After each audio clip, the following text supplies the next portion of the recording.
In today's video, we're going to talk about how Drake lost a fight that he could have won.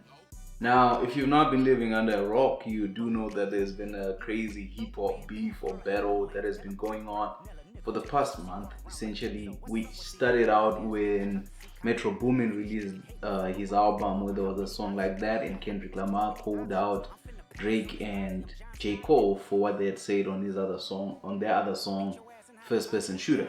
Now, when it all started, we all thought, hey, here's what we always wanted. This guy is going at each other. It's gonna be about raps. It's gonna be about proving who's really the GOAT. You know, we didn't think there's anything personal between the three of them. Like, we just thought, okay, it's gonna be a sparring match. It's gonna be this guy showing each other who's who. And I think for everybody, there was excitement. There was, oh shit, we get to see this. These guys don't have animosity. We've seen Drake go under battles. Drake have issues with people like him and Pusha T, him and Kanye West, him and Meek Mill. And we've experienced that. So I think most of us just assumed it was going to be the same thing. But we didn't know the angle that Kendrick was coming at. Kendrick came and he had an agenda. He had a point. Kendrick feels for me like someone who was holding on to something, and he finally was like, you know what, enough is enough, let's go. And one thing that I felt for Drake is when you listen to his music, when you listen to what he's been saying, you know, in Family Matters and stuff like that, he has points that cause defamation. You know, you can say this is you're defaming the man's legacy, you're defaming the man, like the things that he's saying that Kendrick is a wife beater, the things that he's saying that his child is not his child, you know, those are like massive allegations. Those are massive things to say about somebody, and those are things which in a normal day people will be like, bro, what the hell? But then the problem is, I feel like Drake didn't read the room, because this type of stuff that he's been saying, it works when you're arguing with someone like Meek Mill. If he had said it back then, like what he did with Meek Mill on songs like Back to Back and stuff like that, it was like, oh shit. But the problem is, Kendrick has been accusing Drake, right, in what Kendrick has been saying. And I think a lot of things that Kendrick has been saying in his music is a lot of people relate to it. A lot of people are like, huh, yeah, and I thought about that, you know, like that was weird. You know, like how many times have we sat down, read news articles of Drake was seen on a date with a 18-year-old or with a 17-year-old, and people go, that's weird, you're almost 40 years old, mate, like what are you doing? You know, those are weird things. And it's not that it's an allegation, it's not that it's hearsay, it's things that everybody has seen but people just haven't spoken about, or people have felt some type of way but it never got traction. And I think that when it's highlighted at a bigger level, it's like, oh shit, you know. And that's what I think that how Kendrick has been destroying Drake. And it's so methodic that you don't see it. It's like, you know, if you compare a fight, like a UFC fight, you have fighters who try to knock you out. And I think that's what Drake has been trying to do. Like in a battle, you want to get the crowd on your side. You want to get people opening their mouth like, oh, what? That was not his baby? What? That was this? You know, like that, the push that I felt like Drake was going for.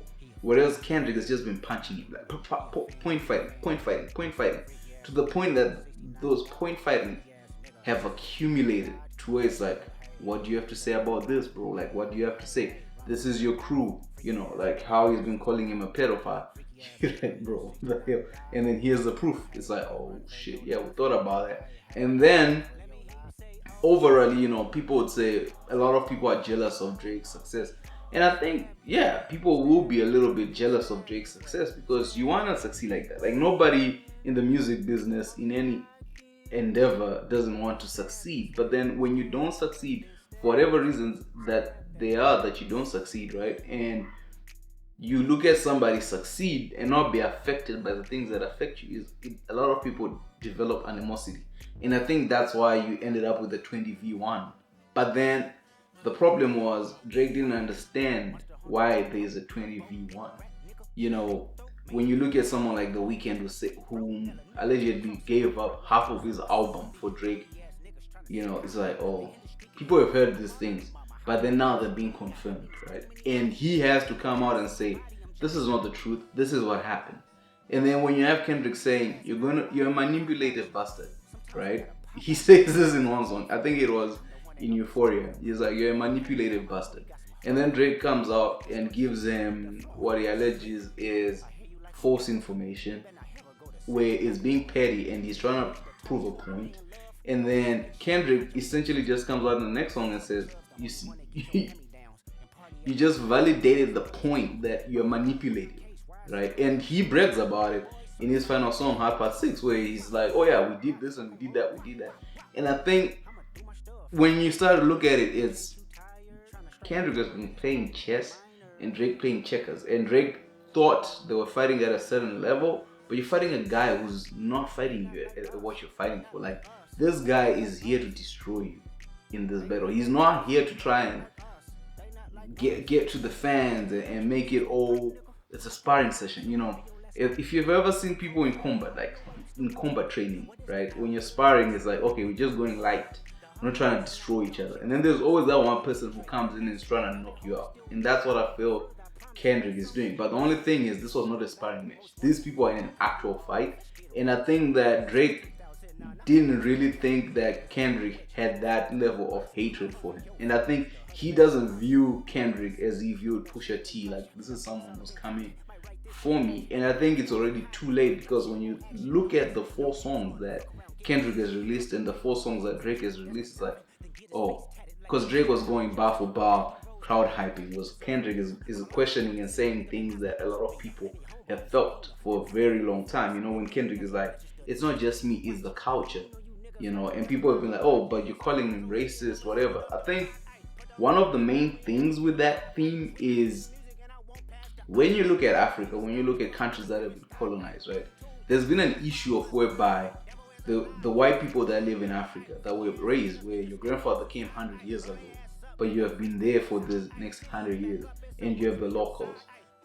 Are you African or are you still a foreigner? To the locals, they view you as a foreigner because you behave like a foreigner, right? You get to enjoy the benefits of what we have, and you get to enjoy the benefits of what they have, but you don't get to suffer as we also have.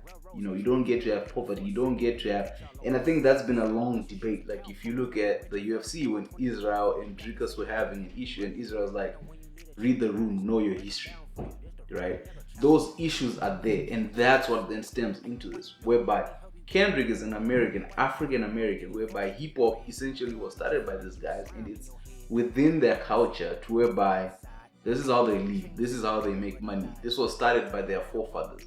And whilst there's nothing there that stops Drake from rapping if he wants to rap, everybody else can rap. Hip hop is global. And then Drake moves to the States, and he is taken in by Lil Wayne, by Young Money, Cash Money, by all these people who celebrate him, and he's celebrated as part of the culture. But the difference is, when you're rappers like Kendrick, and when you are from the culture, and you're seeing this guy come in, become this big artist, and make so much money, make so much hits, become the biggest star that he is, and, you know, rightfully so. But then the problem is, the moment certain things are not beneficial to him, and the way that he moves is very weird for a culture, right? So, like, when you look at Drake's hits upon hits, like, he gets to be a rapper, he gets to be a pop artist, he gets to do all these things that most of African American rappers cannot do, and that's not his fault. But the thing that Kendrick is then saying to him is, do you have the cultural awareness that you claim? Because you take from this and you go and you make it. One thing that I'll give you, there's a song between Drake and Wizkid that they made. I think it was One Dance, one of them. And it says Wizkid featuring Wizkid, but you don't hear Wizkid verse on it. You don't hear anything. And that's when Drake was starting to do Afrobeat. Some would say he was doing it to put people on a platform, but some would look at that as a vulturistic activity. Like, listen, man, people have been working, people have been building their platforms to get to a certain level, and rightfully so. And the difference between what hip hop did and what pop did with Drake is, Afrobeats didn't accept him because they saw what he was trying to do, and they're like, nah, it's not for you. And the other thing was his core audience that is built, which is not mainly the African American, but also white people, different cultures that he caters to as an audience didn't accept that type of sound. But that doesn't stop him. So when you're listening to an album where you have 10 songs that are straight rap, 10 songs that are just singing, and there is no cultural context to this music. A lot of it is braggadocious. A lot of it is necessary rhymes like Kiki, do you love me? And when you look at some people like Kendrick, what hip hop meant to these guys, where it's storytelling, stories from the neighborhood, stories that people are going through, growth, maturity, and stuff like that. Grown music. That's what these guys have been making. When you look at Kendrick, J. Cole, Big Sean, like it's music whereby they have party bangers, but they also have cultural music. And this is the challenge that a lot of artists have, especially African Americans, especially people who are not, because they're trying to express the pain, they're trying to express the joy, they're trying to express the different things, and those things are overshadowed by Drake's big presence. Because when he comes in and takes over, when he takes artists under him and he takes their music and does everything that he does, that's seen as hip hop. But that's not hip hop to a lot of hip hop heads, like from people who grew up within the culture. And the questions that Kendrick was asking him was, have you seen this? Where's your growth? What type of growth? The one time Drake was having this fight with Joe Biden, and he's like, oh, Joe Biden is angry that I found out a solution to make things work. These guys are jealous of my work. These guys are this and that. Rightfully so. Guys, maybe they are very jealous of you, Drake, right? But the challenge is your music hasn't developed as you've aged, and it doesn't stand by you. And there's no growth whereby people can look at you as a role model, as somebody whom to follow. And that's been what's been questioned by Kendrick. Where he's going, where's your maturity as a man? Where is this? The things that you do are disgusting, because you're now 38 chasing around 18-year-olds because you're trying to stay relevant and an understanding of what do these people do, and how does that showcase to the black child as they're growing. Because not only are your actions, not only do they seem as if you're a predator, they don't allow growth within our community, to whereby young women, young girls can date people their age, and people can see that, oh, listen, it's fair and fine. Drake is here, he's doing his thing. Are you raising your things? Like, those are the questions that Kendrick has been raising. And then you go on and you talk about, every time this guy raps, it's like he's trying to get slaves free. There's a fight, man, because that slavery is something that lives within the community that you're going to. That's the community that you claim to be a part of. But rightfully so, you're not part of it, and then you express it in a way where you're like, haha, I ain't part of this. You're not. But then you also sometimes claim to be part of it. And that's a challenge, right? So the main thing is, in this battle, in my opinion, the things that Drake said, if he had said them in a way where he is also doing to Kendrick what he's doing, I feel like he'll be up, because a lot of the things that Drake has said are very atrocious, and those are image destroying things, and those are ego destroying things, whereby Kendrick Lamar cannot go home and feel good. Like, I don't like it. Like, if someone comes out and says your child is not your child, if there's an element of truth to that, it's like, man, bro, what are we doing? Because we all know that's the biggest no-no. Like, your best friend sleeping with your girl, and that's a possibility, because it happens. And you gotta have receipts, you gotta have these things. But also, even if it's true, it wasn't for Drake to say, and who cares? It's not our story to know. But the things that you're doing that are out there, we see it, and everybody feels some type of way about the things that he does, right? So it was a winnable fight.